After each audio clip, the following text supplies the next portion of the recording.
Leo kuna jambo linatakikana tujifunze au tulifanyie kazi, iwe ni sababu yetu sisi katika Uislamu wetu tusiwe na Uislamu wa kiusanii au Uislamu wa kiujanja, tuwe na ule Uislamu wa Bwana Mtume Muhammad salawatullahi wasalamu alayhi, tuwe na Uislamu huo. Leo imefika pahala tunaoswali na wasio swali hatuna tofauti katika matendo. Sisi tunaodiriki swala tano tokea swala alfajiri, adhuhuri, alasiri, magharibi, isha, lakini pia kwa jitihada za kiibada tulizokuwa nazo mpaka ibada za usiku twasimama. Hakuna saumu inotupita sisi, za sunna mpaka za faradhi hakuna zinazotupita.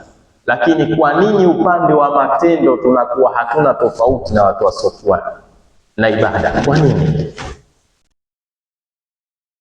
Ndiyo hutuba yetu ya leo inatupa irishadati hiyo, sababu inotupelekea sisi tunaoswali na tusio swali, watu wa ibada, watu wa harakati za dini na wale ambao wako mbali kharija an taatillah, hatuna tofauti nao katika matendo, kwa sababu ya hili ambalo tutakuja kulizungumza hapa katika hutuba yetu ya leo. Hutuba imechukua anwani au maudhui inayosema mizanu tadayuni khuluqul mutadayyin, yaani kwa maana mizani ya kumpima mwenye dini ni tabia za mwenye dini. Wewe usipate tabu kumwona mtu muda wote yuko msikitini, alhamdulillah, na sunna zote za Bwana Mtume Muhammad salawatullahi wasalamu alayhi, ana ndevu, ana wake wanne, ana katika masala ya kheri. Hilo wala lisikushtue. Wewe tazama yale matendo yake, tabia zake zikoje. Hapa katika hizi tabia ndio zitakuja kukujulisha kwamba huyu ni Muislamu sawa sawa au si Muislamu sawa sawa. Mizanu tadayuni khuluqul mutadayyin, mizani ya kumpima mwenye dini, tazama tabia zake. Hapa mtaniwia radhi ndugu zangu, kwa sababu kuna mifano nitaitoa, wengi itatugusa, naomba radhi sana. Leo alhamdulillah tunaswali, mathalan mtu ni bosi katika kampuni fulani, anaswali, ibada haimpiti huyo. Allah kamjalia wafanya kazi tofauti tofauti. Ikitokea mfanyakazi kakosea kidogo tu kiubinadamu, yule mfanyakazi atatukaniwa mama yake, bibi yake, familia nzima. Takwambia nani uchelewe kazini hapa? Wewe mama yako kadha na kadha, baba yako kadha na kadha. Huyu anaswali.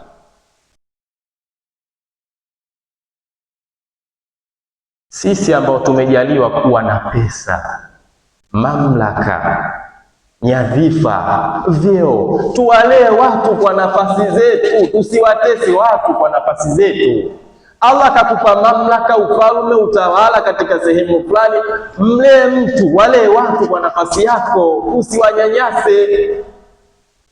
Kuna watu Allah kawapa uwezo wa kumiliki wafanyakazi ndani, wanawatesa. Ya subhana.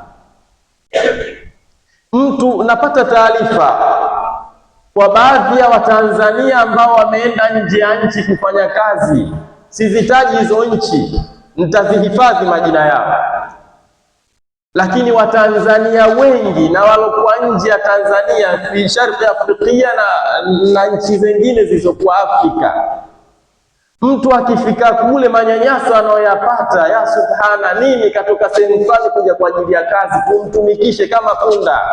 Mizanu tadayuni khuluqul mutadayyin. Kipindi cha Mtume salawatullahi wasalamu alayhi, tutasawa tujiulize, kwa nini Mtume alipiga vita utumwa? Kwa nini Saidina Abubakar Siddiq radhiyallahu ta'ala anhu alikuwa akinunua watumwa na waacha huru. Kwa sababu gani? Mizanu tadayuni khulqul mutadayyini. Ukitaka kujua Uislamu wa mtu sawasawa, si kukata kanzu au kuwa na ndevu nyingi, kuswali kwa wakati. Angalia tabia zake, ndio zitakujua kwamba huyu ni Muislamu kweli au Muislamu wa ujanja ujanja. Tabia. Tumekaa mitaani katika maskani tofauti tofauti, tuwapiga stori, labda stori za hapa na pale kidogo, mtu kakukera. Mtu wa kwanza kumkosea adabu ni mama yake mzazi, yule alikukera. Mama yake kakukosea nini wewe na umegombana na wewe?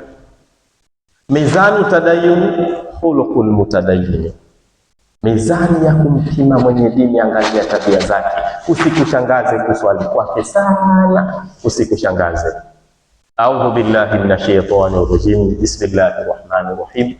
Wal 'asri innal insana lafi khusr illa alladhina amanu wa 'amilus salihati wa tawasaw bil haqqi wa tawasaw bis sabr. Barakallahu li wa lakum bil Qur'anil 'azim wa nafa'ani wa iyyakum bil ayati wa dhikril hakim. أقول قولي هذا وأستغفر الله العظيم لي ولكم فاستغفروه فيا فوز المستغفرين.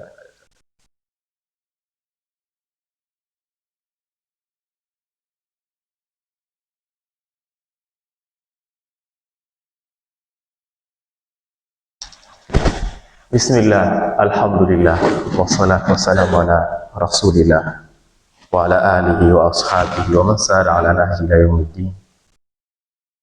أوصيكم ونفسي بتقوى الله. يقول رب العزة والجلال إن للمتقين مفازا. Waislamu, tabia ndiyo Uislamu wako sahihi. Tabia. Huwezi ukajiita wewe una imani ikiwa mdomo wako ni mchafu, umejaa roho mbaya, fitina wewe. Allah kakujalia mke ndani ya nyumba, yule mke akikosea kidogo utamtukana mbele ya watoto. Ushamuita mkeo jina fulani la matusi, watoto wako wanajiuliza, huyu mama yetu kumbe ndio hivi. Unadhani wale watoto wanajifunza nini? Wengi tunamiliki ma TV hapa, maflati inchi 40 inchi ngapi. Allah kakujalia watoto ndani ya nyumba. Channel unazowashia waangalie watoto ni channel ambazo zipo nje ya maadili. Mwanaume utakuta kavaa sketi, kavaa gauni, kaeka maziwa, kajipodoa kama mwanamke. Mtoto wako wa kiume anaangalia nini? Anajifunza. Mizanu tadayyun khuluqul mutadayyin, mizani ya kujipima wewe una dini. Angalia tabia zako zikoje. Hata katika hawa dada zetu, mama zetu wanaolewa ndani ya nyumba, utakuta mume anamjali kwa kila kitu, kamnulia kiwanja, kamfanyia kila aina. Siku mwanaume akiteleza kidogo, yule mwanamke kashasahau yote yale ndani. Huna utakalonifanyia wewe mwanaume kadha na kadha nini? Tabia haijashika nafasi yake. Mtume alipambwa na tabia njema, ndio maana Allah akamwambia, wa innaka la ala khuluqin. Wewe Muhammad upo juu ya tabia njema. Tukiangalia hadithi za bwana Mtume Muhammad salawatullahi wasalamu alayhi